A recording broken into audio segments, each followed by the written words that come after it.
ഇവിടെ ഇപ്പം നല്ല തണുപ്പാണ്. കൂട്ടത്തിൽ ഇന്നൊരു വീക്ക് ഓഫ് ഡേ ആണ്.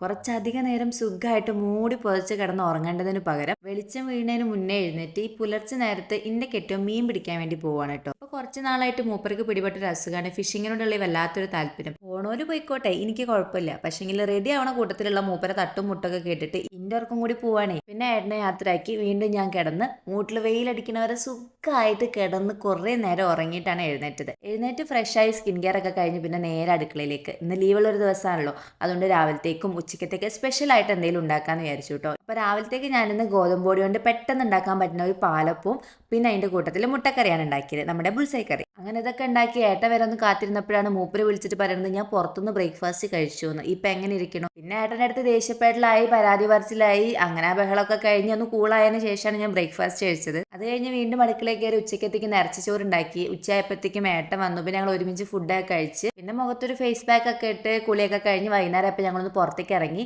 നേരെ പോയത് ടീമിന്റെ മീറ്റിങ്ങിനാണ്. മീറ്റിംഗ് കഴിഞ്ഞ് അവിടെ നിന്ന് ഒരു ഗ്ലാസ് ചായയും പിന്നെ ഒരുപാട് ചായക്കടികൾ ഉണ്ടായിരുന്നു. പഴംപൊരി, സുഖിയൻ, ചിക്കൻ റോള്, അതിന് കുറച്ച് ചായക്കടികളൊക്കെ കഴിച്ചിട്ട് പിന്നെ ഞങ്ങൾ നേരെ പോയത് യൂട്യൂബേഴ്സിന്റെ ഒരു മീറ്റപ്പ് ഉണ്ടായിരുന്നു. അതിനാണ്. വേറെ യൂട്യൂബേഴ്സിന്റെ ഒരു വാട്സപ്പ് കൂട്ടായ്മ തുടങ്ങിയിട്ട് കുറച്ചായെങ്കിലും എല്ലാവരും ഒരുമിച്ച് നേരിട്ട് കാണുന്നത് ആദ്യമായിട്ടാണ് കേട്ടോ. അങ്ങനെ അവരോട് എല്ലാവരോടും കുറേ നേരം അവിടെ നിന്ന് സംസാരിച്ച് അതിലൊരു താത്തൊരു പലഹാരം കൊടുത്തിട്ടുണ്ടായിരുന്നു. അതൊക്കെ കഴിച്ചതിന് ശേഷം അവിടെ നിന്ന് ഇറങ്ങി ഞങ്ങൾ നേരെ പോയത് ഒട്രിമാളിലേക്കാണ്. അവിടുത്തെ ലുലുവിൽ പോയിട്ട് കുറച്ച് ഫുഡൊക്കെ വാങ്ങിച്ച് ഫുഡ് കോർട്ട് പോയി. അത് കഴിച്ചതിന് ശേഷം നേരെ സിനിപോളീസിൽ പോയി ഒരു മൂവിക്ക് ടിക്കറ്റ് എടുത്തു. രേഖാചിത്രം അത് കാണാൻ വേണ്ടിയിട്ടാണ് ഞങ്ങൾ പോയത്. അങ്ങനെ ടിക്കറ്റ് എടുത്തു, ഫിലിമിന് കയറി, ഫിലിം കണ്ടു. അടിപൊളി മൂവിയായിരുന്നു. ഞങ്ങൾക്ക് രണ്ടുപേർക്കും നല്ലോണം ഇഷ്ടപ്പെട്ടു. അങ്ങനെ സിനിമകളിലും കഴിഞ്ഞ് ഈ ഒരു ദിവസത്തെ വിശേഷങ്ങൾ അവസാനിച്ചപ്പോഴത്തേക്കും നട്ടപ്പാതിര 2 മണിയായിട്ടുണ്ട്. അങ്ങനെ എല്ലാം കഴിഞ്ഞ് റൂമിലേക്ക് പോകുന്ന വഴി ഞങ്ങൾക്ക് എട്ടിൻ്റെ ഒരു പണി കൂടെ കിട്ടിയിട്ടുണ്ട്. അപ്പോൾ അതെന്താണെന്നുള്ളത് ഇതിന്റെ ഫുൾ വീഡിയോ ഞാൻ നമ്മുടെ ചാനലിൽ അപ്ലോഡ് ചെയ്തിട്ടുണ്ട്. അത് കണ്ടാൽ മനസ്സിലാവും.